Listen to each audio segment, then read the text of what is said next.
All right, Sunny Jim here. Welcome to Suprone harness considerations part 2. I'm going to start right off with another safety advisory. I'm a little slow. I've been flying with these makeshift harnesses now for over a year, and it just occurred to me, this is a huge hazard. Huge. I'm lucky I haven't killed myself. Serious. What I've been doing is very dangerous. I kicked out of my stirrup coming into dog patch. This thing wrapped itself around my base tube. There I am. It's wrapped around my base tube. I have to take a hand off to free it. Now it's tangled up my legs. I have to take another hand off and free that. This thing wraps around your base tube. You're tied in. You've lost control. It's gone. It's tied you into the base tube. You're gonna die. That's not really true. You might not die. So, I am never again flying with stirrup, ever. This is another reason why, now the neoprene boot that's on the Gengini, that can't catch on anything. It's easier to get into than this is. Yeah, the boot is really the way to go. Yeah, the Gen is really these neoprene boots are so easy to get into. It's just, that was actually one of the hardest ones. 3 steps, usually only takes 2. As opposed to this other thing that I can really see this hurting somebody. Imagine I'm on launch, okay? I'm standing on launch. Clear! And as I take off, my right wing gets rocked. And let's say I drop the stirrup. Let's say it drops through the wires. Wraps itself and locks itself in. Now I'm locked in to the left-hand side of my control frame. I mean, am I overreacting here? I don't think so. I think the stirrup is a real hazard. Yeah. It's a bad idea. So I'm no longer, if I do fly today, I'm not flying with the stirrup. Because, it's almost like once you can imagine something that can go wrong, it will. So, done with that. Now let's go to what came with this harness. It was a stirrup that stuck.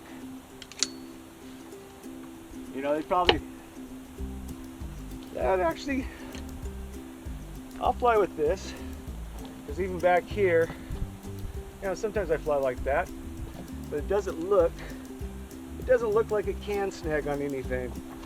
No, not really. It's not connected to my harness. Well, it's connected to my harness, but it's way up high. I won't get tied to a post, literally. Okay, let's cover something I mentioned about the importance about getting into the right-hand corner and left-hand corner. Your wing gets rocked up on launch. What do you have to do? You have to get right into that corner. You have to get in there, get that wing down, pull forward, see? And what I do, I pull forward with my feet. I'm flying like this. How fast can I pull in? Pretty fast. Slow that down.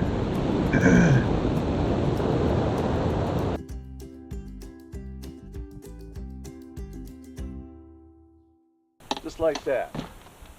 Because I'm not swinging like that. The glider's doing the swinging when I'm in the air.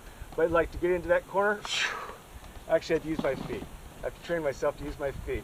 Take my feet right in there. Catch yourself, let yourself out. The positive pitch of the glider, the pitch positive nature of the glider keeps this firmly planted against my leg. I let it out, grab the handles. It's a dance,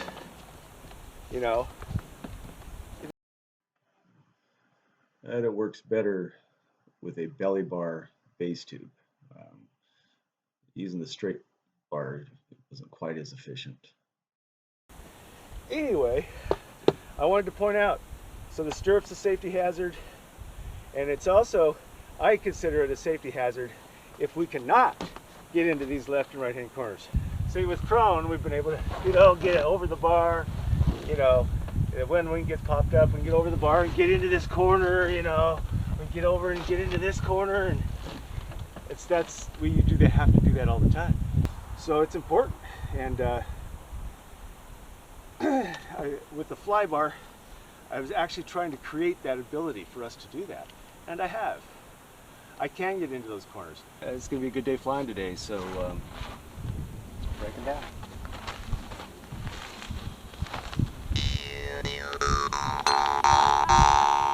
There, man, get that on. There you go. You're the soundtrack, Sauce.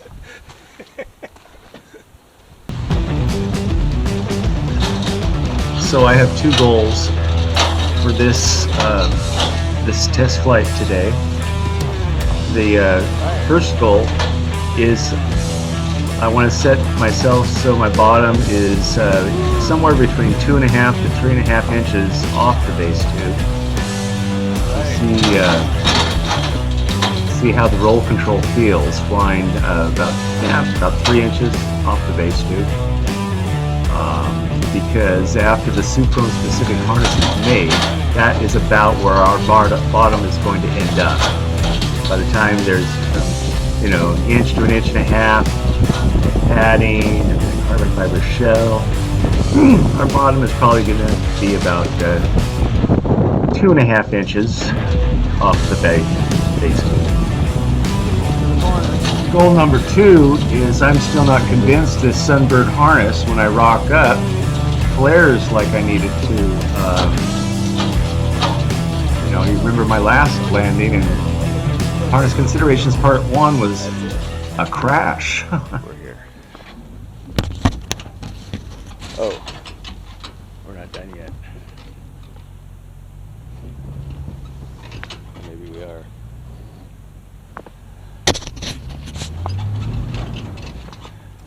We're done. But I made some comments on harness considerations part 1. I sat here and hung, and I thought, you know, oh, it's holding this away from my shoulders.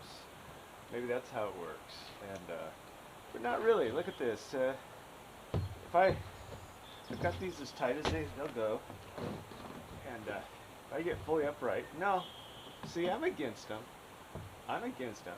And so look at this. If I try to flare like an angel, look at this pressure now that's on my shoulders. Actually, what it's going to want to do is force my butt back down, and that brings my legs forward. Look at this.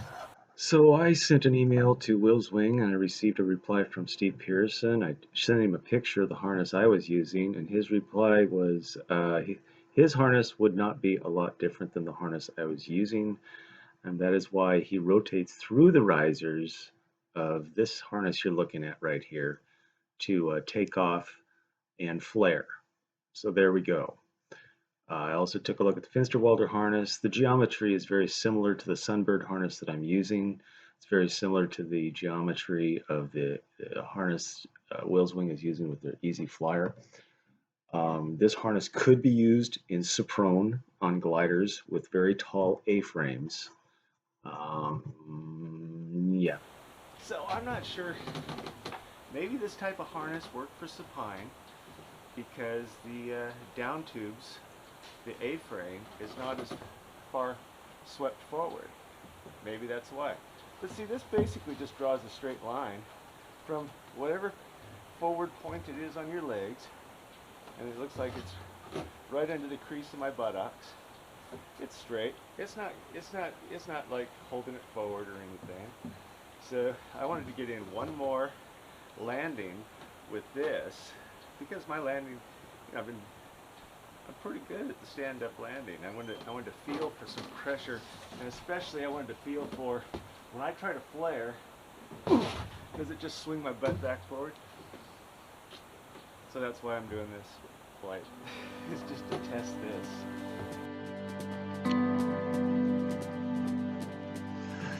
I want to thank you, Stas, for helping me carry my glider up to launch.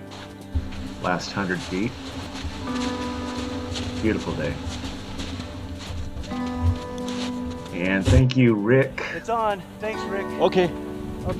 If we for unhooking for unhooking from your glider to turn on my camera.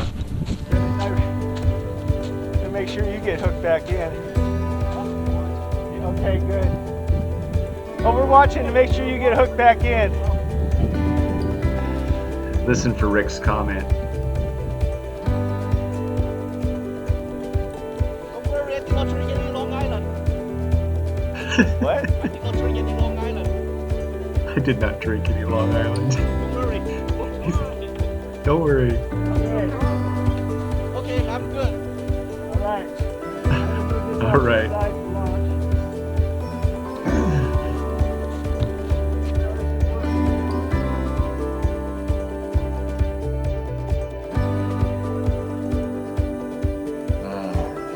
Launch is okay. And I started to mess with the stirrup. I was going to bring the stirrup around to hook into, and I thought, you know, wait a minute here. Wait a minute, just pop your feet up on top of that regular base tube, Jim. There you go.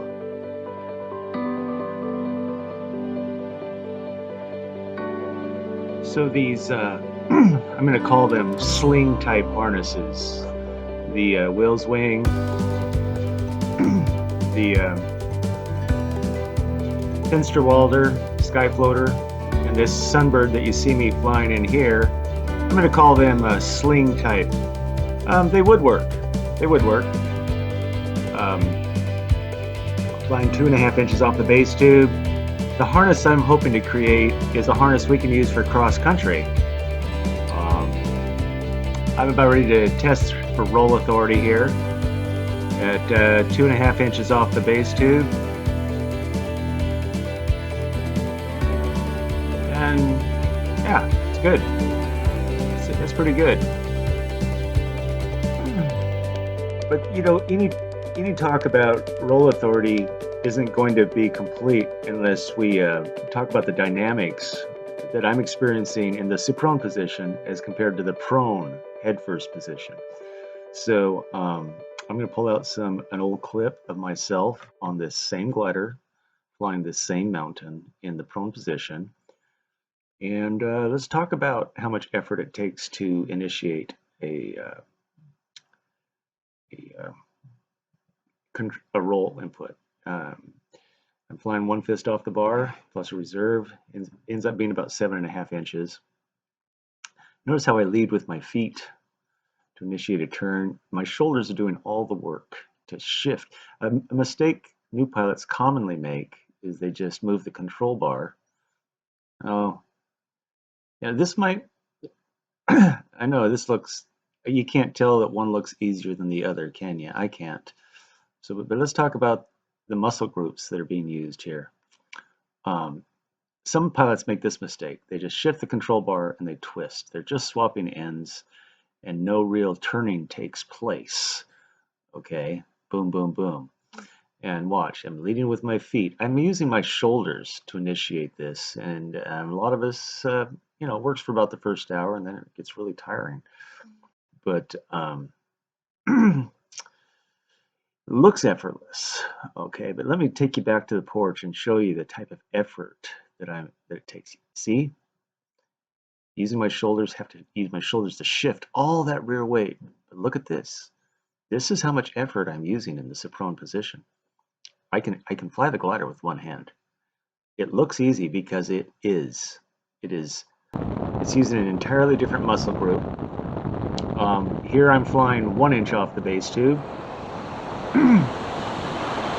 Single surface glider, and quite frankly, you're going to see the best roll authority I've ever experienced on a hang glider in 45 years. This was instantaneous, and I'm flying over the bar. I was thrilled.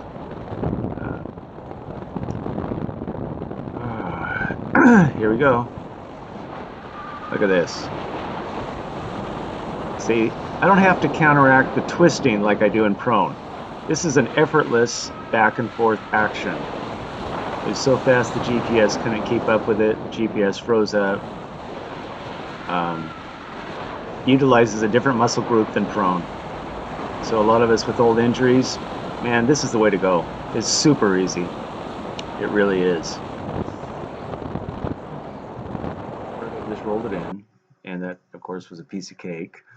On the second flight with the Sunbird, which I'm going to show right here, the spreader bar sprung out of place. The roll authority was great because after the spreader bar sprung out, it dropped me down to within 1 inch of the bar again. But the landing was terrible. Here it is. It didn't work, you know, and it just. So, in that last landing, you know, there's so much going on. That spreader bar had sprung out of place. I replaced that with this so I can get my head through.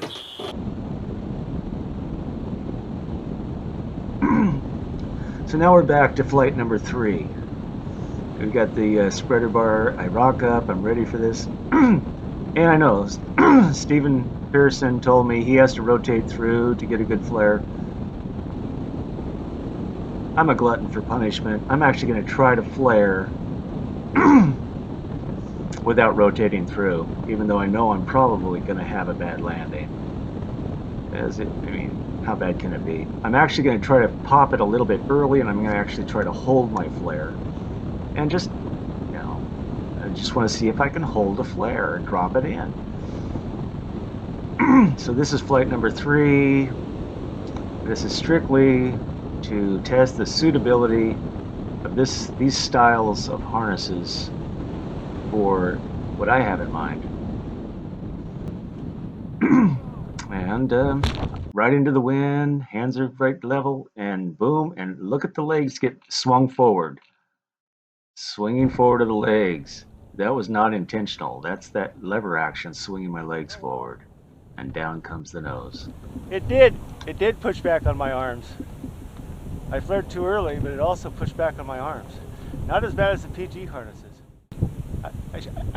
I could have held it and dropped it in, but it didn't want to be held. It was pushing back on my arms. Okay, well, now I know. Yeah, okay. Rick Lai coming in, north winds. He just battled through some pretty rough air to pull this landing off. Nailed it. Yeah. Oh yeah. Woo! Good job, Rick. That's good. Later. It's about packed up. I'll give you a hand carrying that, Rick. Oh, I'm fine, Jim. Thank you. Okay. Yeah. Maybe I come back tomorrow. Okay. Hey, Yeah. on camera, can I ask you a question? Want me to hold this? Yeah, hold that right there. Okay. See what we have here? Because I'm not that photogenic, so don't. I'm shy, camera shy too. Look at me. Rick gave me the hang check on top, and remember I'm not going to say how far was I? Okay, you saw me do the hang check. How far off a regular base tube would you say? The first time before you. The first time. Maybe 4 inch. 4 inches. So from here it'd be like up to there. And the second time? Second time maybe 2.5. Yeah. Yeah. Much so better. it was much better. So I was flying about 2.5 inches off the bar. Yeah. There. I just wanted to confirm it. Okay. Because I never took a picture of it. Oh. So yeah. So here we go. A witness. Okay. Thanks, man. Oh, you're gonna put me on video? Oh my god. Yeah, well, I'm camera shy, and I just wanted them to know Okay. I wasn't making it up. Okay. Next time I need to put on some makeup before you do that. Oh, okay. Okay.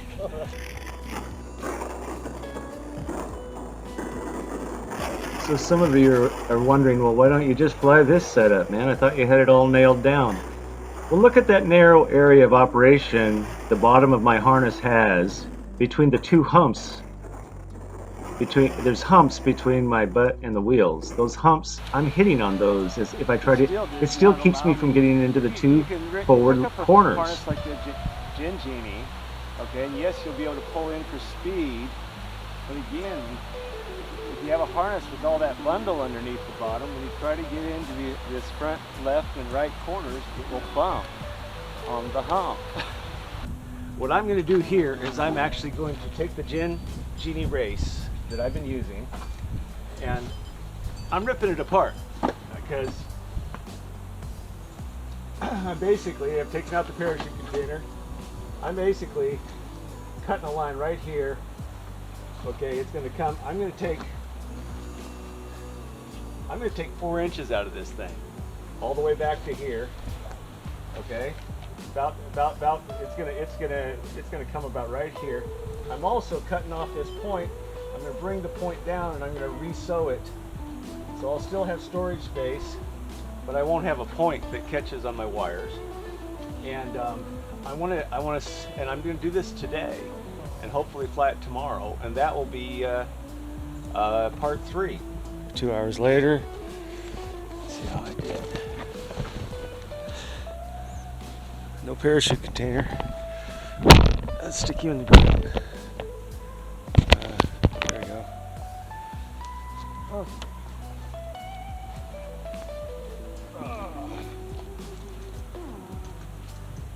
So this will be in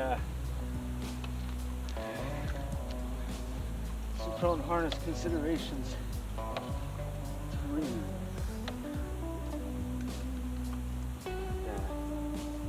Learning a lot, huh?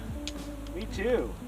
You know, I'm learning a lot because I'm doing this, you know, what I'm doing here. Yeah, I'm learning as I go, man. And other than the tail that's still sticking out, I decided not to cut off the tail because I think I'd ruin the... There's no way to cut it and then get in and re-sew it. So I had to just go with this. Okay.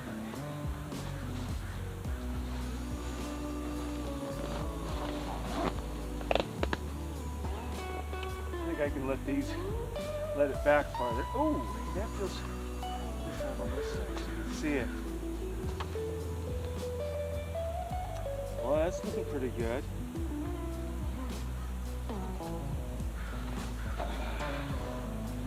Get a good shot of it here. Alright. There we go. Clean. A little bit poochy right here. So I know we covered a lot in this video. The stirrups, I think they're a hazard. Okay, we covered the importance of getting into the right and left corners. And we also touched on the fact that a harness like the Genie with a reserve underneath, if you rotate the base tube downward, sure, you can pull all the way forward and you can get full speed and you can make your control movements for the majority of conditions, but that rolled down base tube still leaves a hump. And if you got that big bundle underneath you and you try to get into the front, right, and left corners, it hits on that hump.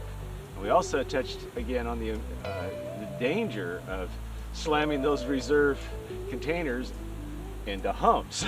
You know, the reserves that are under these paraglider harnesses were not designed to be bumped into objects. Paragliders, you know, don't have to be bumped into objects. So the rolled down base tube with the reserve underneath, that's out. Because sometimes I'm going to need to get into those corners. So, as you've seen, I have cut up the Genie. I have taken off the reserve container underneath. I'm going to fly with a regular base tube, and if my bottom is within 2.5 inches of that base tube, I should have fantastic roll authority. Okay, took off fine, just like regular, got into it fine. I really didn't do a lot of testing on this. I just did a few lefties and righties. It seemed okay, but I didn't get too intense because the air was actually there was a squall off on our north, to the north, and the air was pretty squirrely. Now what I'm going to try to do here is I'm going to try to land without rotating through the risers. And I'm going to try to flare off the handles for the very first time. I'm landing in about a 3-mile-an-hour headwind. I'm not sure how to do this. Wasn't bad. I could have jammed it out harder. That was my first from the handle. Yeah, if I jam it out, it'll be fine. Yeah. It wasn't a crash.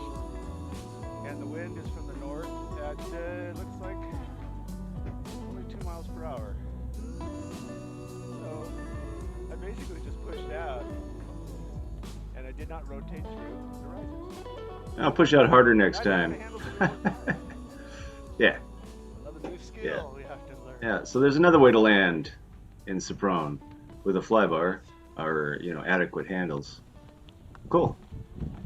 Live and learn. This is the sew job I did. Basically, on this side,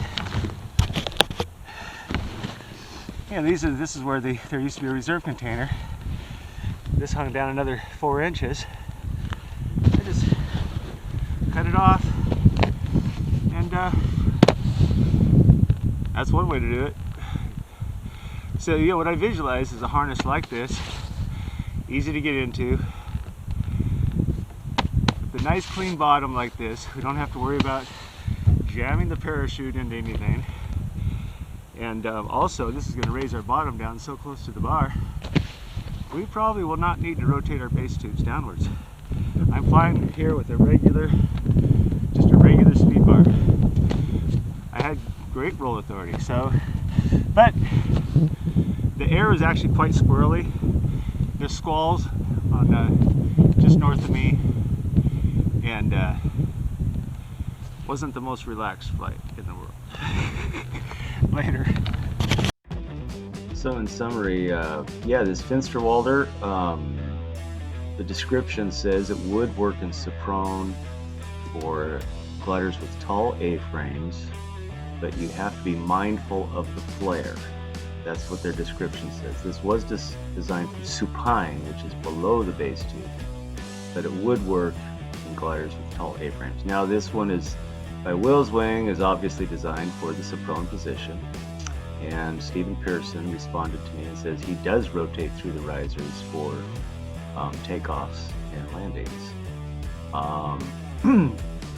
So actually this is our best bet out there right now, this sling style. But what I have in mind is, I want a cross-country harness. I want something that I can stow my gear, kick my feet up, a flexible boot that can't catch on anything, that I can use my feet for pitch control.